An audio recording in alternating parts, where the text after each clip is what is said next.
October 25th, 1944, and the largest battleship ever built is coming down with nothing but a handful of destroyers standing in her way. That ship is Yamato, and her 18.1-inch guns can hit a target from over 20 miles out.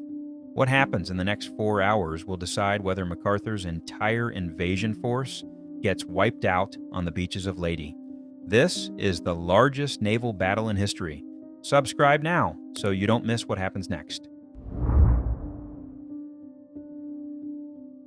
By late 1944, Japan was running out of options. Its navy already got gutted at Midway back in 1942, and then again just 4 months earlier at the Battle of the Philippine Sea, where American pilots wiped out most of Japan's carrier aircraft in what everyone starts calling the Marianas Turkey Shoot. So why does Japan need the Philippines so badly? Because everything flows through these islands. Oil from the Dutch East Indies, rubber and tin from Malaya and Burma. Cut that lifeline, and Japan's fleet runs dry. General Douglas MacArthur has his own score to settle here too. When Japanese forces overran the Philippines in 1942, he had to retreat to Australia, and he made a promise on his way out that he'd return. On October 20th, 1944, American troops stormed the beaches of Leyte, and MacArthur wades ashore himself to make that promise official. For Japan's high command, this is the nightmare scenario. Lose Leyte, and their entire defensive network across Southeast Asia starts to crumble. So they roll the dice on one final massive gamble. They call it Shogo Operation Victory, and it throws almost everything Japan has left into a single desperate plan. Admiral Soemu Toyoda splits what remains of the Imperial Japanese Navy into 3 separate strike forces. The center force, under Vice Admiral Takeo Kurita, is the real muscle, built around the battleships Yamato and Musashi, 2 ships so massive that nothing else afloat can match them gun for gun. Kurita's job is to slip through the San Bernardino Strait and hit the invasion beaches from the north. Then there's the Southern Force, split into 2 groups under Vice Admiral Shoji Nishimura and Vice Admiral Kiyohide Shima, tasked with punching through the Surigao Strait and attacking from the south. Hit the Americans from 2 directions at once, and maybe, just maybe, this actually works. But here's the piece that makes or breaks the entire plan. Up north, Vice Admiral Jisaburo Ozawa has a carrier force, but there's a catch. Japan barely has any trained pilots left after the losses at the Philippine Sea, so Ozawa's carriers are basically empty shells, carrying only around 108 aircraft between all of them. Instead of fighting, their job is to dangle themselves in front of Admiral William Halsey's powerful Third Fleet and lure it away from Leyte. If it works, Kurita and Nishimura get a clear shot at the landing beaches. Ozawa knows exactly what he's signing up for. He later told American interrogators that he expected his entire fleet to be destroyed. And he was fine with that, as long as it pulled Halsey away long enough. It's one of the most calculated sacrifice plays in naval history. And remarkably, it's about to work far better than anyone in Tokyo could have hoped. So how does a plan this complicated start falling apart? Almost immediately. On October 22nd, Kurita's center force leaves Brunei Bay, and it's an intimidating sight. 5 battleships, 10 heavy cruisers, 2 light cruisers, and 15 destroyers, the most powerful Japanese surface fleet to sail into combat during the entire war. But as they pass through the Palawan Passage, 2 American submarines are already waiting, USS Darter and USS Dace. Just after midnight, Darter's radar locks onto the Japanese formation, and at dawn on October 23rd, she opens fire, hitting Kurita's flagship, the heavy cruiser Atago, with a spread of torpedoes. Atago sinks so fast that Kurita himself has to swim for his life before he's pulled from the water and moved to Yamato. Darter isn't finished. She puts 2 more torpedoes into Atago's sister ship Takao, crippling her so badly she has to limp all the way back to Singapore. Then Dace finishes off a 3rd heavy cruiser, Maya, which goes down in just 5 minutes. after her magazines detonate. In the span of a few hours, Japan loses 2 heavy cruisers and Kurida's own flagship, and now the Americans know exactly where his fleet is headed. Could things get any worse for Kurita? They're about to. The next day, October 24th, is when things really escalate. As his fleet pushes into the Sibuyan Sea, American carrier aircraft from Task Force 38 find them, and they throw almost everything they've got at one target, the super battleship Musashi. Wave after wave of Hellcats, Helldivers, and Avengers pound her through the day. Bombs tear into her deck, torpedoes rip open her hull below the waterline. Her crew fights to keep her afloat, counter-flooding compartments to control the list, but by early evening, it's clear she's not going to make it. Around 7:30 that night, after absorbing somewhere between 17 and 19 torpedo hits and close to 20 bombs, Musashi finally rolls over and sinks, taking more than 1,000 of her crew down with her. In her entire time at war, she never once fires her guns at an enemy ship. Here's what makes this moment so pivotal, though. While the Americans are busy hammering Musashi, most of Kurita's other ships come through relatively unscathed. He orders a temporary withdrawal to the west, and American pilots, seeing this, assume his fleet is finished and in full retreat. That single assumption is about to set up one of the biggest blunders of the entire Pacific War. Meanwhile, that same day, disaster strikes the Americans too. A single Japanese dive bomber breaks through the defenses around Task Group 38.3 and drops a bomb on the light carrier USS Princeton. The bomb punches through several decks and explodes near stored torpedoes and ammunition. And while the crew battles the fires for hours, a massive secondary explosion around 3:23 that afternoon seals her fate. The blast is so violent it tears through the light cruiser USS Birmingham, which had come alongside to help fight the fires, killing and wounding hundreds of her own sailors.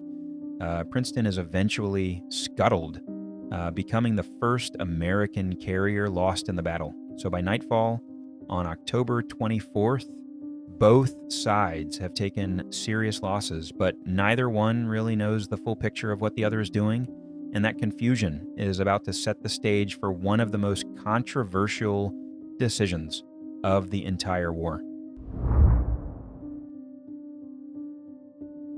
While all this is happening up north, another Japanese force creeps toward Leyte Gulf from the south, heading straight into a trap that's been meticulously built to destroy them.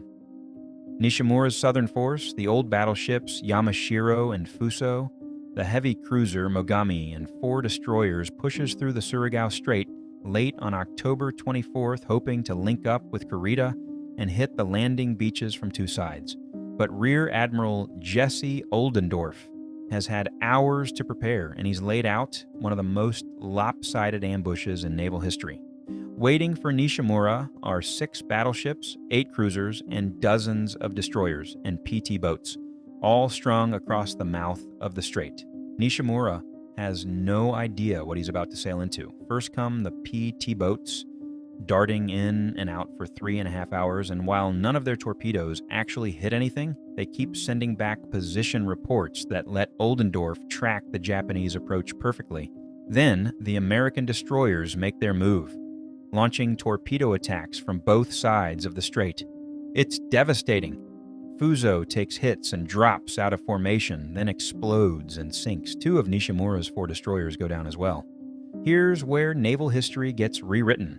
At 3:53 in the morning, the battleship USS West Virginia locks onto Yamashiro with her radar at a range of over 20,000 yards and opens fire with her 16-inch guns. She's followed seconds later by California and Tennessee. These American battleships have modern radar fire control, meaning they can hit targets they can barely even see in the dark. The Japanese ships have nothing like it. They're firing almost blind while getting torn apart by an enemy they can't properly track. Within minutes, Yamashiro is smothered in hits, and shortly after 4:20 in the morning, she capsizes and sinks with Nishimura still aboard. This engagement earns a permanent place in the history books for 2 reasons. It's the last time in history that battleships fight each other directly, and it's the last time any navy successfully pulls off what's called crossing the T, lining your ships up perpendicular to the enemy's approach so every one of your guns can fire, while only the enemy's forward guns can return fire. Of Nishimura's 7 ships, only the destroyer Shigure survives to escape south. Shima's trailing force arrives too late to help. Seeing the wreckage of Fuso still burning on the water, Shima realizes what's happened and orders an immediate retreat. In the confusion, his own flagship Nachi actually collides with the damaged cruiser Mogami. By dawn, the southern force has been completely wiped out. A total one-sided American victory. But while this battle to the south gets decisively won, something is going very wrong 250 miles to the north, and it's about to put MacArthur's entire invasion force in danger. So here's the moment everything hinges on. Late on October 24th, American scout planes finally spot Ozawa's decoy carrier force to the north. Admiral Halsey now faces a choice. Does he stay and guard the San Bernardino Strait in case Kurita's force is still a threat? Or does he take his entire Third Fleet north to destroy what looks like Japan's last carriers?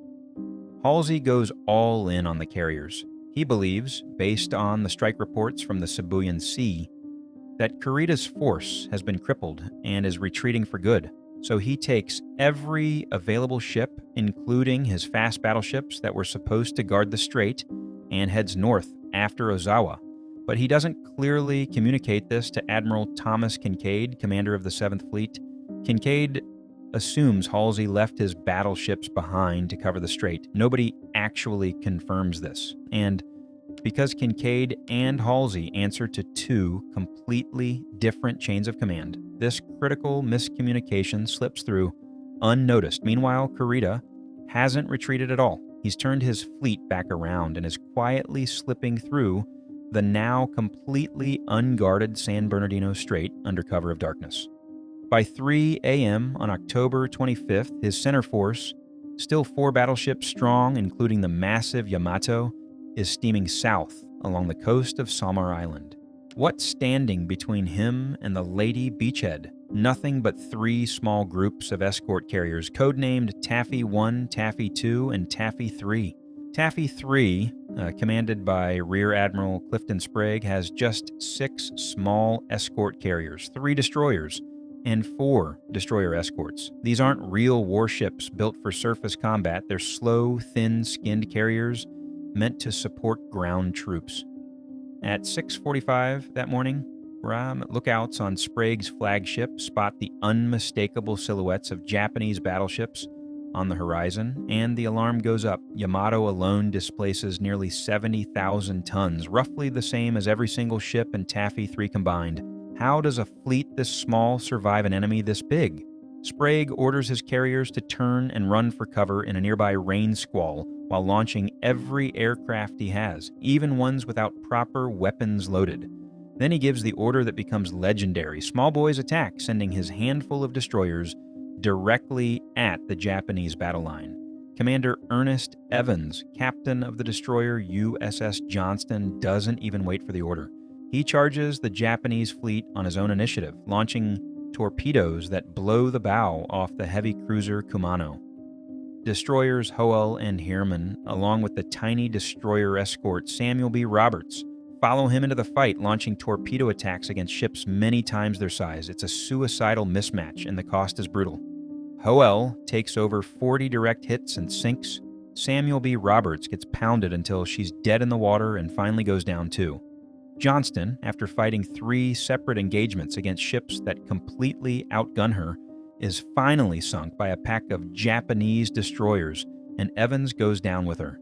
But their sacrifice works. The chaos and aggression of these tiny ships, combined with wave after wave of aircraft attacking with whatever they've got, even machine guns and depth charges when they run out of bombs, convinces Kurita he's actually up against Halsey's full carrier fleet, not just a handful of escort carriers. His formation gets scattered and disorganized during what he calls a general attack, and even Yamato herself gets pulled out of the fight temporarily while dodging torpedoes. Around 9:20 a.m., with the battle hanging in the balance and Gambier Bay already sinking after being smothered in Japanese shellfire, Kurita makes the call that will define the rest of this battle. He orders his fleet to turn north and withdraw. Kurita's withdrawal saves MacArthur's entire invasion force, but Taffy 3 isn't done taking hits yet. Barely an hour after the Japanese pull back, a new and terrifying weapon appears in the skies. A Japanese plane deliberately crashes into the escort carrier USS St. Lo, and the resulting explosions send her to the bottom. And it's the first organized kamikaze attack of the war, and it's a grim preview of what's coming for the rest of the Pacific campaign. Up north, Halsey's fleet has spent the whole day dismantling what's left of Ozawa's decoy force. With barely any aircraft left to defend themselves, Ozawa's carriers get picked apart one by one. The fleet carrier Zuikaku, the last surviving carrier from the attack on Pearl Harbor, takes hit after hit until her crew assembles on deck for a final salute before she slips beneath the waves. The light carriers Zuiho and Chitosa go down too, and Chiyoda is left crippled and finished off later by American cruisers. By the time it's over, Ozawa has lost nearly his entire carrier force, exactly as planned. But it cost Japan the one thing that might have made a difference at Samar. When desperate calls for help start pouring in from Kinkaid down south, Halsey is stunned. A famous message from Admiral Nimitz, meant to simply ask where Halsey's battleship force is located, gets garbled by radio padding and reads like a direct insult, and Halsey reportedly throws his cap to the deck in frustration before finally turning his battleships around. But by then, it's already too late. His ships arrive off Samar hours after the fighting has ended, managing only to sink one straggling Japanese destroyer along the way. By October 26th, the last scattered Japanese ships have either escaped or been sunk, and the Battle of Leyte Gulf is officially over. The numbers are staggering. Japan loses 26 ships, including 3 battleships, 4 carriers, and thousands of sailors. The Imperial Japanese Navy, for all practical purposes, ceases to exist as a fighting force. What's left of it spends the rest of the war stranded in port without enough fuel to even sail. So, who actually made the right call here? Should Halsey have left his battleships to guard the strait? Should Kurita have pushed through to the beaches when he had the chance? Historians are still arguing both sides decades later. What's not up for debate is the sheer scale of what happened in those 4 days off the Philippines. Over 200,000 sailors, hundreds of ships, and a battle that effectively ends Japan's ability to fight at sea for the rest of the war. That's the story of the largest naval battle in history. If you enjoyed this one, hit subscribe so you don't miss the next deep dive into naval history. Thanks for watching, and I'll see you in the next one.